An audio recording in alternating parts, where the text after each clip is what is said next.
Hello, I'm Amy Smith-Stewart, Senior Curator at the Aldrich Contemporary Art Museum in Ridgefield, Connecticut, and I'm so pleased to be joined today by artist Harmony Hammond from her home in Galisteo, New Mexico. We're together today to speak about her 50-year survey, Material Witness, 5 Decades of Art, which originated at the Aldrich and then traveled to the Sarasota Art Museum, where it just opened to the public. Before we dive in, a very brief introduction about Harmony and the exhibition. This long overdue survey examines a 50-year practice that spans painting, sculpture, and works on paper, as well as teaching, activism, curation, and writing. Harmony has made her life's work at the hotly generative crossroads where feminism, minimalism, process art, and biographical experience intersect, while defiantly resisting all such classifying designations. It includes many works that are being presented together for the first time, others that have rarely been seen, and some haven't been shown for decades. Designed in close collaboration with Harmony, this survey focuses on a process-based methodology and politicized conceptual thinking that uses materials steeped in socioeconomic content to confront gender, sexual orientation, and class through an intersectional lens. As Harmony proclaims, all art participates in multiple narratives. It also brings together works from noteworthy series made in New York from 1971 to 1984, such as the Presences, floor pieces, weave paintings, and the wrap sculptures, installational and mixed media paintings composed with vernacular materials recovered from the Arizona and New Mexico landscape from the 1980s through the 90s, and near monochromes, paintings initiated in the early 2000s and ongoing, along with several notable series of drawings. Hammond is not only a pioneering artist, she's also a trailblazing activist, author, and independent curator. She was the only artist to be a founding member of both AIR Gallery, the first all-women's cooperative art gallery in New York in 1972, and the Heresies Collective, which published the journal Heresies, a feminist publication on art and politics from 1977 to 1993. She also authored 2 books, Wrappings, Essays on Feminism, Art, and the Martial Arts, which was published in 1984, and Lesbian Art in America, A Contemporary History, published in 2000, the first history of lesbian art in the United States from 1970 on, and still the principal text on the topic to date. So let's begin with the title of the exhibition, Material Witness. Harmony, it points to the significance of your materials over the decades. Can you talk about the greater metaphorical implications of your choices and how they reflect your greater socio-political consciousness, which has been alive in your practice all along? Well, Amy, as you know, I was trained as a painter, but I work with many materials. I always have. It's my belief that materials and the ways that they're used contribute to content as much as form, sign, or symbol. So all materials, be they traditional or non-traditional, have histories and associations that travel with the materials into a work of art. Knowing this as an artist, then, I consciously select, juxtapose, and manipulate these materials to create meaning. It's what I call material engagement.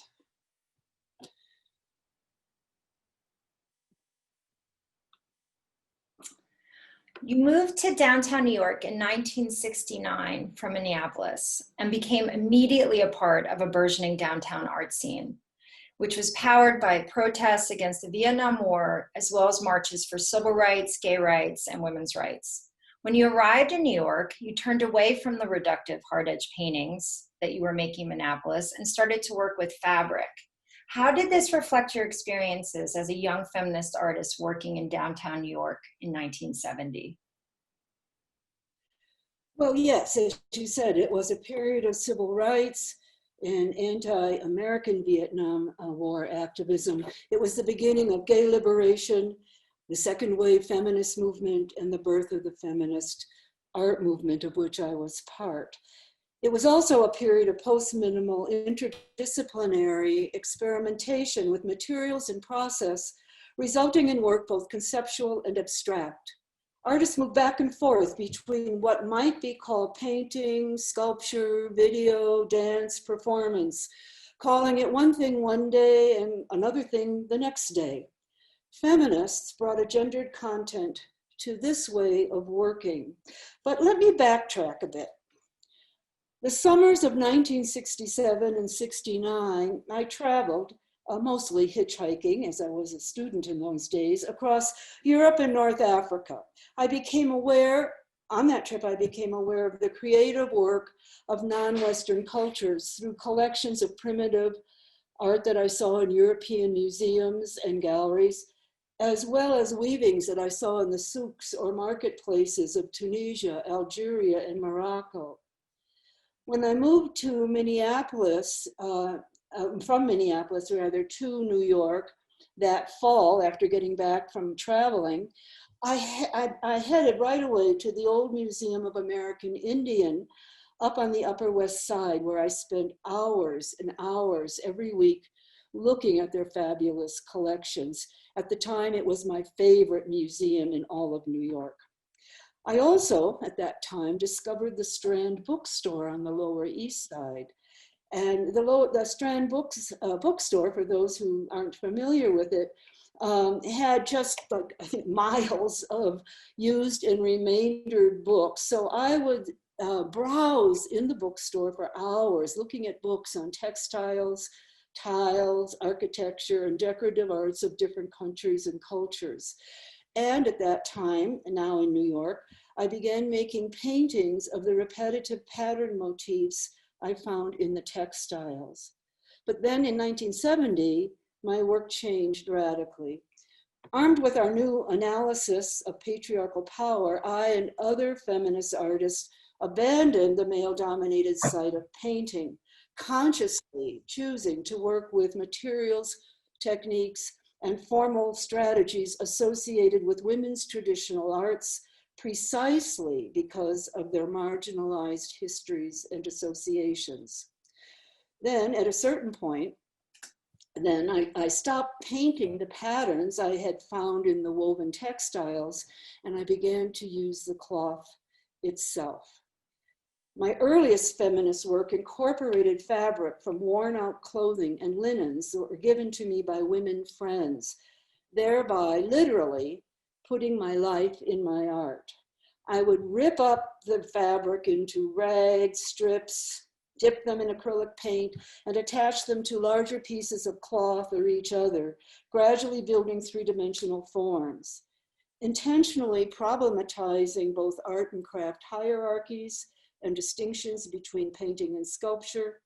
This work that I was now making was all about layering, connecting, and building whole forms out of fragments of materials at hand. Here's a good example here. In the exhibition, there's two historic sculptural installations, the presences, which we see here, and the floor pieces. The presences were made in 1971 and 1972, and as you can see are a series of 7, although there's 6 here in the exhibition. They're freestanding and they range from life-size to slightly bigger. They resemble ceremonial robes or powerful abstract bodies. Tattered and sometimes patterned rags are hanging down from wooden hangers that are dangling from ropes from the ceiling, and their bottom edges are subtly grazing the floor, which is extremely important to the installation. You have insinuated, you have called these a ragtag army of women claiming space. Can you talk a little bit about the enduring importance of this body of work, and also what it was like to be able to see the installation come together 46 years after it was originally presented? Yeah, well, I think you can see from this installation photograph of the presences that were brought together for the Material Witness exhibition. You can see what I've been describing and what you just described as how the presences were constructed out of these acrylic rags that were given to me by women friends. And the pieces were, I want to say that the pieces were as I joined the different acrylic soaked pieces and strips of fabric or rags, that the pieces were literally built from the inside out, which I thought, and that was important to me because I felt it mirrored the women's liberation phrase that we heard a lot at the time, the personal is political, starting at the personal, at the center, and then moving out into the social political realm. So, you know, I named these, I consciously named these presences at the time. To me, presence speaks of its opposite, absence. Therefore, presence is absence made visible. So that's what these pieces were about at the time. Women taking and occupying space, empowerment. And it was so great, I have to say, for that reason, in the context of the recent Me Too, the recent Me Too movement, it was really great to see these this kind of army or cadre of female presences collectively gathered together in the Material Witness exhibition. And unfortunately, I think they still play the same role today that they did back in the early 70s when they were made.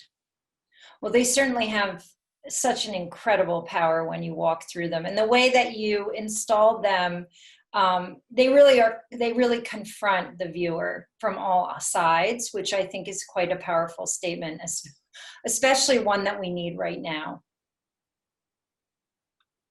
Well, what I could say another thing is the viewer was meant to walk in among them. So the viewer becomes part of that group of women. Oh yeah, it's beautiful, just beautiful. And also another historic sculptural installation a year later, and a body of work that actually you've called your most radical works, referencing women's traditional arts. It is a series of 7 floor paintings. We see 5 here. They were made in 1973 and were also composed out of colorful and sometimes patterned but commercial knit fabric waste that you found on the streets near your Bowery studio, Soho being once a garment district. And again, here was an opportunity for the first time to show the floor pieces as you had originally intended, which were directly on the floor, not on plinths or low risers, and absent of any work on the walls. Can you talk a little bit about why this work is still so radical for you and what you're thinking about in your practice, and also address a little bit, talk about your intentionality in the installation parameters, because it was just an incredible installation, so powerful.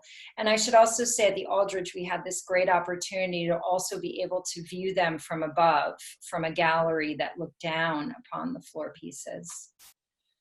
Yeah, well, like you just said,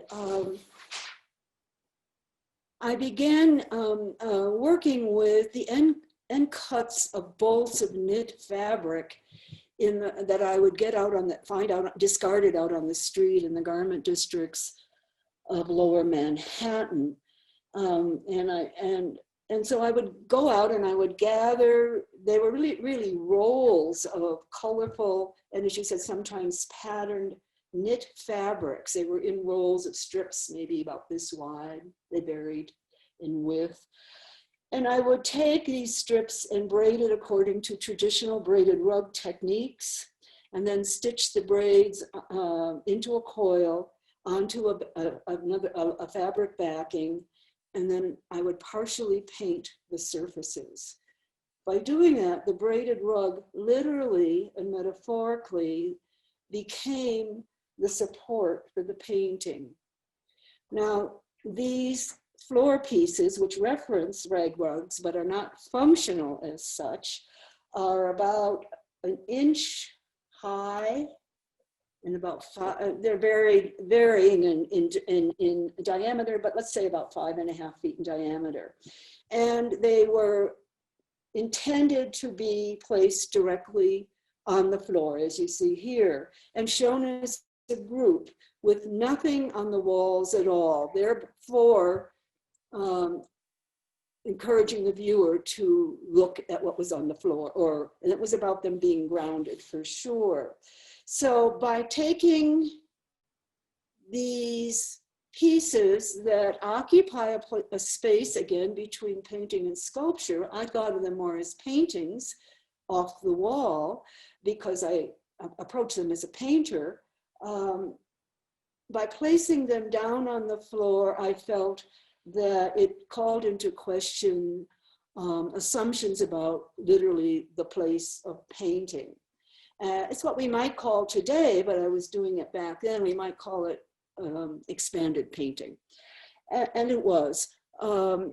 I've always felt that they were my most radical pieces at the time, because I think it was because they're so close to the sources that they reference.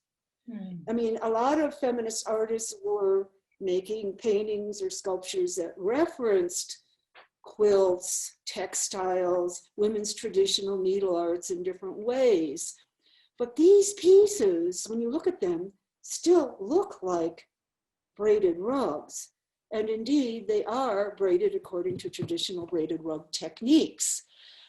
It's only when you get up close that you can see that they are partially painted. And a little bit thicker in scale than a normal, quote, normal braided rug would be. And so actually, at the time they were exhibited, a lot of people, including some feminist artists and critics, had difficulty with them because they were so close to the traditional needle arts versus taking the needle arts and putting it in the painting rectangle.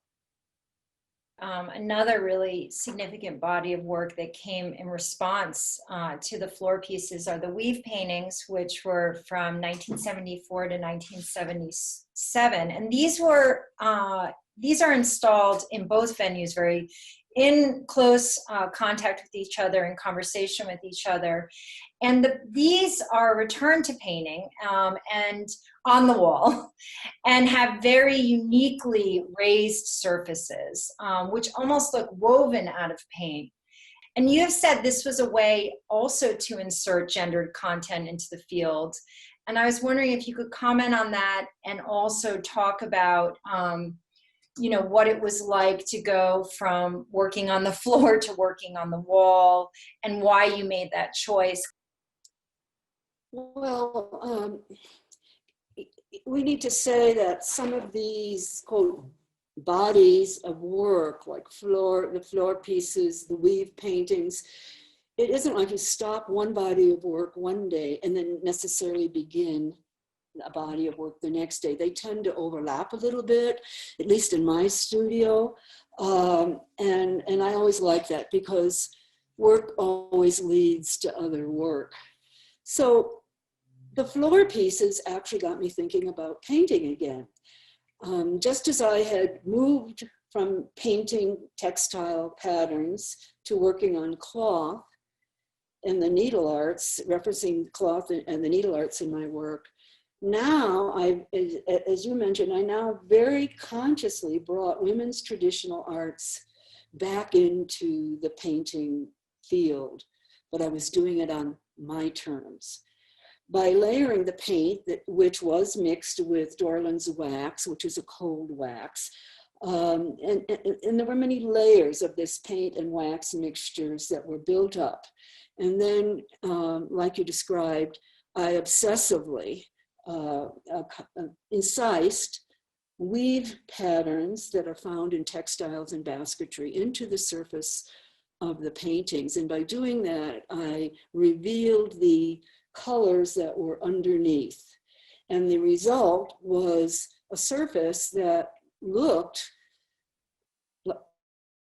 it didn't look like it was describing or painting or illustrating weave patterns, but rather that the painting itself, the surface of the painting, was literally woven out of paint. I felt, as I was doing this on my terms, that I was literally taking the feminist project of creating a historical narrative of women's creativity, which is something we were all very involved with at the time, but I took it back into the painting field, merging traditional and fine arts literally in the skin of paint. Harmony, can you talk a little bit, when you originally exhibited these, you also showed a case that had some of fragments of clay that had the woven patterns in it, and just talk a little bit about why it was important to you to create this kind of museological presentation, connecting it back to women's craft traditions and also indigenous craft traditions. Yeah, I thought of the vitrine of these objects, which included baskets and sandals that I wove according to traditional techniques again. We're in conversation with the paintings.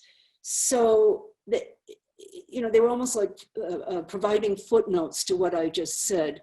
So they were a reference to those traditional weaving techniques. And I should say, in addition to the woven baskets and sandals, there were clay imprints of those woven items. In a sense, because women made the first basketry and pottery was basically discovered as baskets were smeared over with clay, and then when they were discarded in a fire, the clay pot remained. So in a funny way, I was referencing that process, that discovery, and they're setting up a conversation between painting and the women's traditional arts, and then hopefully bringing that conversation literally into the skin of paint on what I call literally the painting body. So around this time, I begin thinking about paintings, the objects of painting, as painting bodies. And of course, I am a painting body as well. So all of this starts kind of literally weaving together. Talking about the painting body. So the wrap sculptures, which you begun in 1977 through 1984, were made by wrapping rags and other fabric materials around, mostly found armatures. Then you coated the armatures with gesso or paint or latex rubber. Can you talk about how these works progressed in scale from what you described, hold the body, to stand-ins for the female body, and the way that this sculpture, this body of work, kind of progressed over time to being on the wall, off the wall, leaning against the wall, from works that were more intimately scaled to very large works?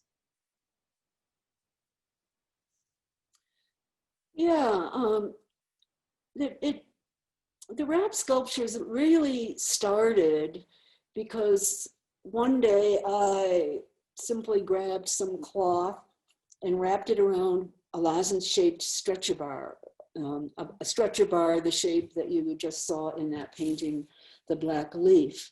So I had an empty stretcher bar, and I wrapped the fabric around it using the stretcher bar as an armature for a three-dimensional form. And then I painted the surface of the fabric with acrylic paint. The form that resulted resembled female genitalia. So I was interested in that, and I began wrapping other found armatures, creating forms that at first creating forms that suggested rafts, cradles, or cradle boards, which in turn protected or suggested bodies. I especially liked using old, broken, and mended wooden ladders. because ladders have a history of human bodies and labor attached to them. And again, I have to say, as with the presences, as I would literally take any kind of fabric I was using at this point and wrapping it around the found armature, which was usually wood, but sometimes metal. The pieces, again, like the presences, were made from the inside out. These are not stuffed forms. And that was very important to me, that they were made from the inside out. So, and in this piece, Kong, the giant finger-like shape, hand shape or finger-like shapes were actually underneath the armature is bentwood World War I dog sled parts that I found at some flea market. And they were beautiful, and I just liked the shape, and they were used in a number of sculptures, including a piece called Sneak, and here they were used in this piece called Kong. So what I like, the way I was using the armatures, let's think of a wooden armature like a ladder inside. The ladder functioned as a skeleton, the wrapped layers of fabric as muscle and tissue, and then the acrylic paint on the surface literally was a skin. Mm. So the surface was nearly always painted one color. They were primarily monochrome, with the actual wrapping process activating the surface, which was lumpy and bumpy. And I thought that hard and soft, basically like women's bodies. Sometimes they were decorated, but basically I began to use them, especially the wrap ladder forms, as stand-in for female bodies. And I would often arrange them like the piece Hug, or the piece Hunker Time. I would often arrange them in groups of 2 or more, speaking to relationships and collectivity among women.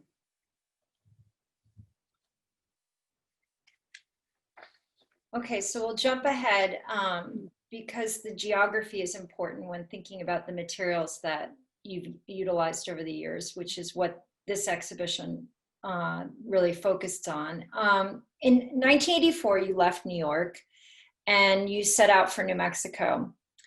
Can you talk a little bit about how the work that you made once you were there from the mid-1980s, let's say through the 90s, these large-scale installational and mixed media paintings and environments that you created, how did they reflect your relationship to this new landscape, which was extremely different than the verticality of New York and the dense population of New York? Well, there definitely was a material shift. Just as I was gathering fabric on the streets in the garment districts of New York, when I moved to northern New Mexico, my environment was very different. And I began to work with materials, well, gradually, it didn't happen immediately, but I began to work with materials and objects that I found on abandoned farms as I drove through the rural landscape between New Mexico, where I live and lived then, and Arizona, where I was teaching at the University of Arizona. And also these materials, I began to find them. So I found them on the drives between New Mexico and Arizona, which I was doing on these drives frequently. But I also began to see them and find them in the boarded up Barrio Viejo, where I lived in Tucson while I was teaching. So like artists who always notice beautiful materials left around, and also like using, like I said, using found materials and repurposing them because of their histories and associations, but also just their visual qualities.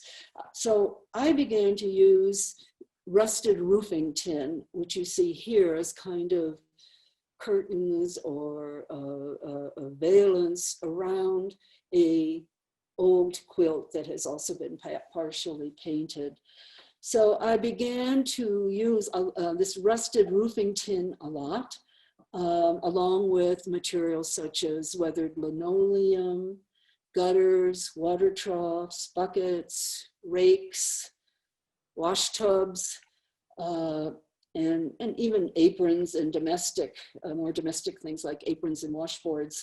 I began to use these along with natural materials found in the Southwest, such as straw, roots, and leaves. And I began to use these materials in combination with pigment and with latex rubber, creating what I called large mixed media installational paintings that suggest abstract narratives of people and place. And I define place as a peopled space, or at one point it was a peopled space. There may not be the people there now, like the abandoned farms. There's no one there, but the materials are there, and the materials suggest narratives of what happened. Why is there no one there? Mm-hmm. And that's what I was really interested in, because I thought of the materials as bearing witness to lives and events that went on at a particular site. So many of the paintings actually sat on the floor, leaned against the wall, with objects placed on their surfaces or in front of the painting surface as kind of tableau about violence, both natural and man-made or human-made, and loss. This particular piece, Chicken Lady, like I said, has a stretched quilt in the middle, and then the panels of rusted roofing tin around 3 of the sides. The text is a story about a chicken lady that lived in Connecticut along the ocean. And it's kind of a long story here, so I don't know if we want to go into it, but to simply say that there was a chicken lady who was a real outsider person. And this is her story as it was written to me by a young artist. And I put that letter telling me the story of Chicken Lady on these metal panels. It's an example of when I use text. I occasionally do use text, but I usually use it when, again, there's a story to be told. And that's true here in the case of Chicken Lady. Okay, moving a little further. In the 2000s, there was yet again another shift. Once the objects and the femme materials started to disappear and were then now replaced again with this very thick layers of paint. You refer to these paintings as your near monochromes, and many of them incorporate strips of repurposed canvas from the tatami mats from your Aikido studio, a martial art you practiced for 36 years. And I realized we forgot to mention that because it also played a part in the work in the floor pieces. But can you just talk about how the near monochromes connect back to the bags and presences? I think that what we try to achieve with this exhibition is really showing the through line. Also just talk about how your technique and your practice and your ideas about these about materials shifted into the near monochromes. Well, when I'm working, I don't consciously think about how what I'm doing now related to my earlier work. Sometimes I can see that. It's really one of the wonderful things about an exhibition, about a survey exhibition like this, is that I get to see that work in conversation, the work I'm doing now with work I was doing in the 70s. I do think obviously that materials play an important role, they always have, but how I use them, I think, is also somewhat consistent in the sense of it's very much about building a whole out of pieces or fragments, which I think of women's lives in that way. But it's a lot about layering. It's an additive process.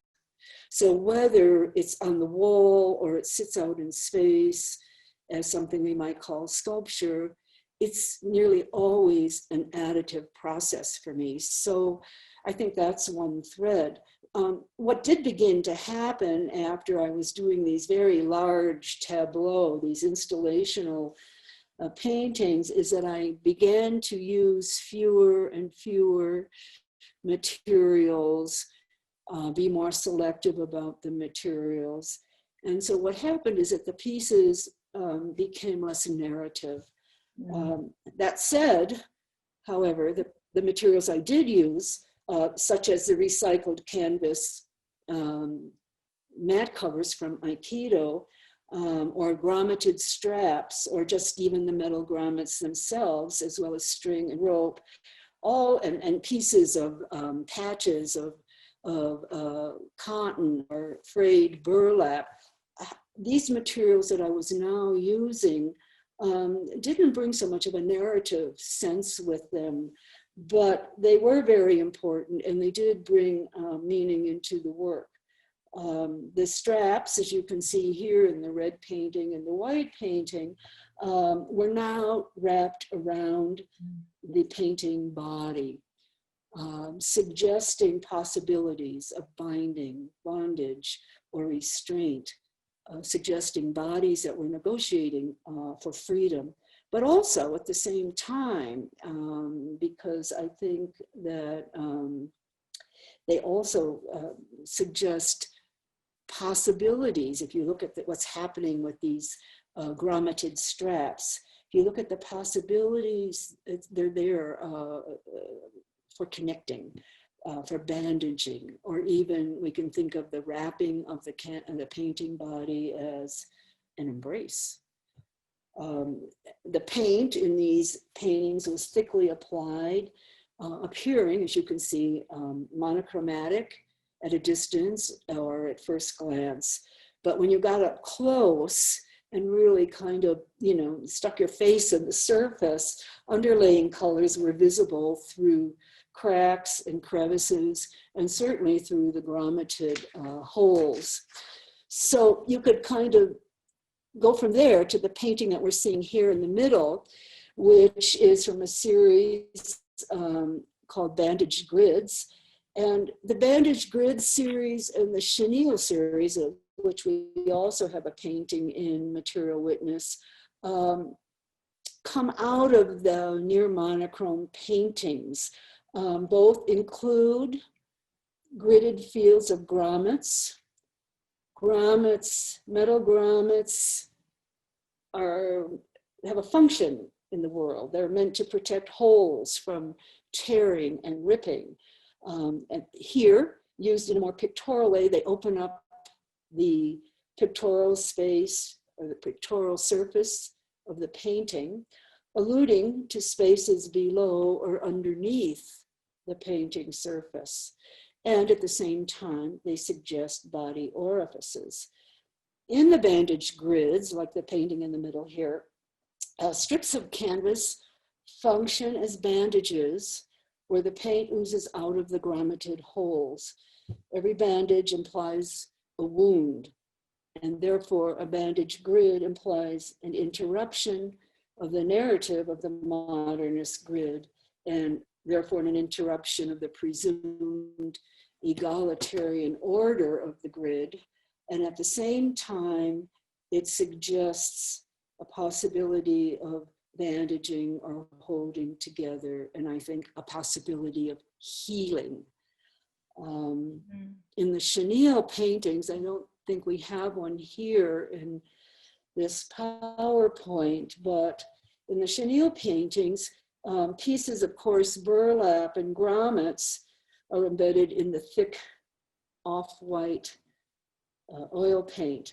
And patterns created by the raised grommets suggest the cozy, soft texture and domestic warmth of tufted chenille bedspreads.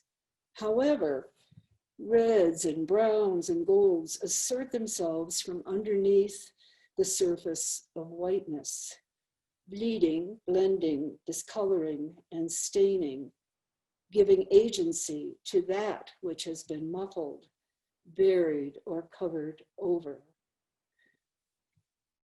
So I thought it was an opportunity. This is not a work in our exhibition, but I know that you've been hard at work working on a new body of work for your upcoming solo exhibition at Alexander Gray in New York, which opens next month.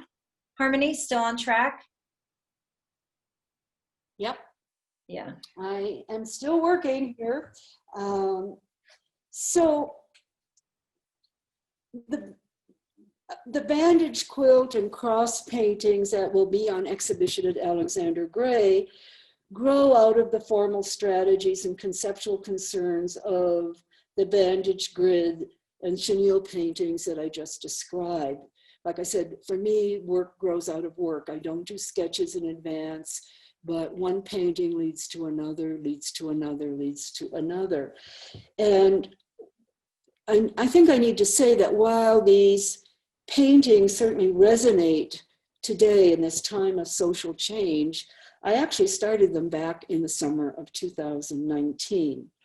Now, both series, the Bandaged Quilts and the cross paintings of which you see one here, continue my use of materials as a metaphor for the body and bodies. In the bandage quilts, a basic quilt pattern is articulated in bandage-like strips of burlap and canvas.